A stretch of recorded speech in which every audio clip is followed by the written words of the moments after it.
हम देश की बेटियों के साथ अगर कोई खड़ा है तो वो हमारे प्रधानमंत्री नरेंद्र मोदी जी खड़े हुए हैं। और ये नरेंद्र मोदी जी की दूरदर्शिता का ही परिणाम है कि आज आप मेरे को देख रहे हो कि मैं इस महत्वपूर्ण पद की जिम्मेवारी मेरे को दी गई। बीजेपी हरियाणा ने आज नया प्रदेश अध्यक्ष घोषित कर दिया है।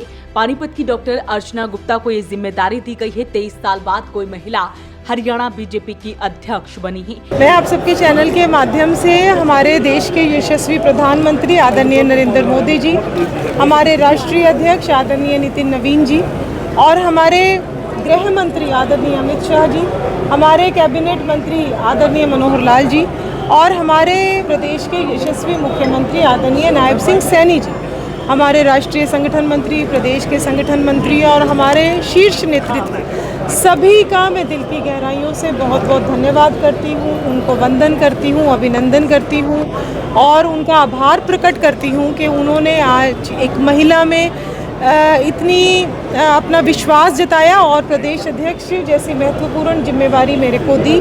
तो मैं आप सबके चैनल के माध्यम से उन सबका धन्यवाद करती हूँ। और आज मैं इस घड़ी में ये कहना चाहती हूँ कि आज प्रत्यक्ष को प्रमाण क्या, आज आप सबके सामने है कि देश की आधी आबादी के साथ, देश की महिलाओं के साथ कौन खड़ा है।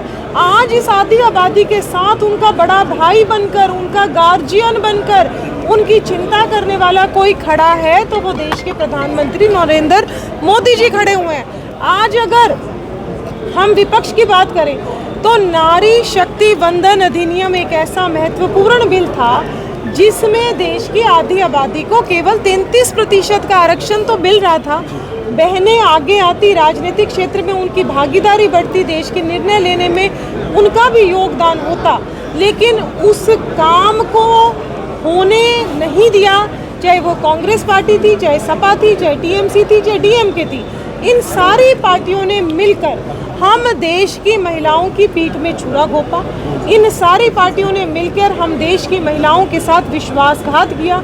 इन सारी पार्टियों ने मिलकर हमारे अधिकारों का हनन किया। लेकिन इस सब के बावजूद भी हम देश की बेटियों के साथ अगर कोई खड़ा है तो वो हमारे प्रधानमंत्री नरेंद्र मोदी जी खड़े हुए हैं। और ये नरेंद्र मोदी जी की दूरदर्शिता का ही परिणाम है कि आज आप मेरे को देख रहे हो कि मैं इस महत्वपूर्ण पद की जिम्मेवारी मेरे को दी गई।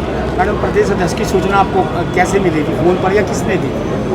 मुझे सबसे पहले हमारे संगठन मंत्री आदरणीय फणींद्रनाथ शर्मा जी का फ़ोन जैसे ही चिट्ठी आई थी तो मैं तो भी देख नहीं पाई थी चिट्ठी, क्योंकि हम तो सीएम साहब के कार्यक्रम के लिए तैयारियों में व्यस्त थे।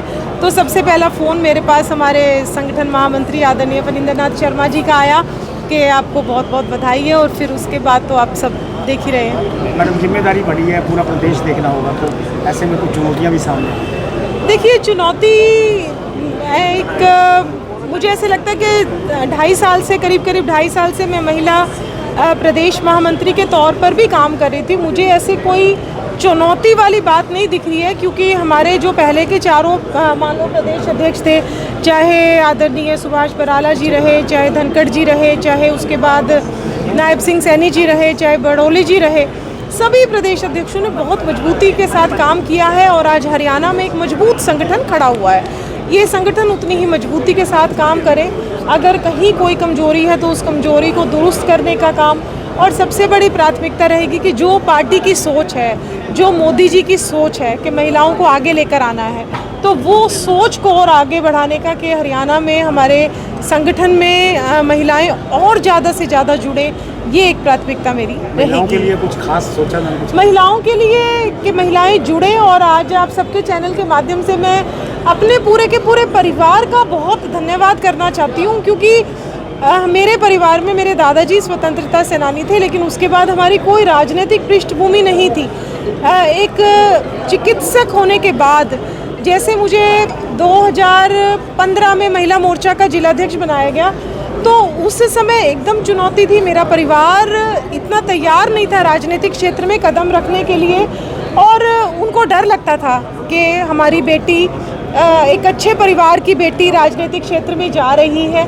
लेकिन फिर जैसे जैसे मेरे परिवार ने, चाहे मेरे पिता हैं, चाहे मेरी माता जी हैं, मेरा भाई है, मेरे पति है, मेरा बेटा है, मेरी बेटी, उन सब ने जब मेरी वर्किंग देखी कि ये ठीक काम कर रही है, अच्छे से काम कर रही है, तो उसके बाद उन्होंने मेरे को हर तरीके से सहयोग किया, क्योंकि परिवार के सहयोग के बिना मैं आज यहाँ तक नहीं पहुँच सकती थी। तो जिस तरीके से संगठन ने मेरी चिंता करी और संगठन ने मुझे यहाँ तक पहुँचाया, तो परिवार का भी योगदान कम नहीं था।